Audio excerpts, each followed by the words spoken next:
Третиот меѓународен фестивал на дебитантски филм Кине Нова, кој започна вчера, денеска ја презентираше богатата понуда на филмови. Специјална гостинка на фестивалот е српската театарска и филмска актерка и звезда на југословенскиот филм Аница Добра, на која ќе биде врачена награда за особен придонес во филмската дејност. А задутре од 18 часот во Кино Милениум, во рамки на Бела ноќ, во нејзина чест ќе биде прикажан филмот Жената со скршен нос на Срѓан Колевиќ од 2010 година, во кој таа игра една од главните улоги. Добра денеска на пресконференција искажа огромна благодарност за наградата и рече дека во моментите кога ќе се сомнева во својот квалитет, секогаш ќе се посетува дека оваа награда ја добила за особен придонес во светската филмска уметност. У моим годинама у којима сам ја не могу више да очекувам, тоа потпуно природно На мои години не може да се добиваат само главни улоги. Обично тие ги добиваат млади луѓе, бидејќи имаат своја публика во кино и театар. Добро е да се пројде границата и да почне да се глуми и тетка и баба. А тоа е особено добро ако во овие улоги дојдат и пред физички да остариш.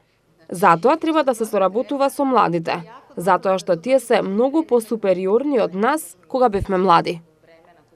Оваа работа е многу благородна, да се препознаеш во некого и некој да се препознае во тебе, да сватиш дека сите сме поврзани. Докај ќе стигнеме, зависи само од нас. И докле ćemo догурати, зависи исклучиво од нас. Фестивалот Кине Нова утре вечер ќе биде отворен со македонската премиера на Ругање со Христос, дебитантски филм на Јани Бојаджи, околу кој се крена огромна прашина. Бојаджи ги повика љубителите на филмската уметност да дојдат и да го погледнат филмот, кој можеби нема да има репризно прикажување бидејќи му се заканува цензура. Тој момент за филмот се зборува според трилери. Според идејата за тоа дека некој не само што видел телефон, туку јадел. Така да, јас кој како може, кој како знае, затоа што огромна е можност ова да биде една единствено прикажување. Затоа што јас и покрај сите напори кои ги правам филмот да се покаже низ државата, тоа станува невозможна мисија и така да Филмот е во официјалната селекција на фестивалот, во која се уште 7 филмови. Една програма Надвор од компетиција или Out of Competition, да не го забравиме тој значаен филм, значи Граница на Алија Баси или Borders, кој што е победник на програмата Certain Regard во Кан оваа година.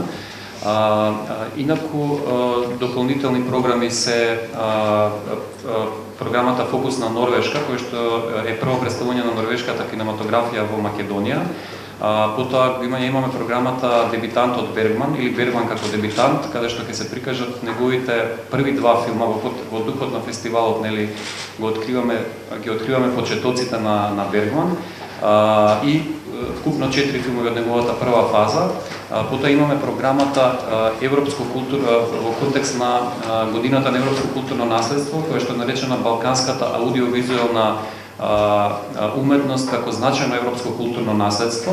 И тука се прикажуваат 3 значајни филмови Пред дождот на Милчо Мачевски, потоа Устав на Република Хрватска на Рајко Грлич и филмот Улисис Гейс на култниот Тео Ангелополус. Потоа е програмата Децата и киното. Фестивалот ќе трае до 10 октомври.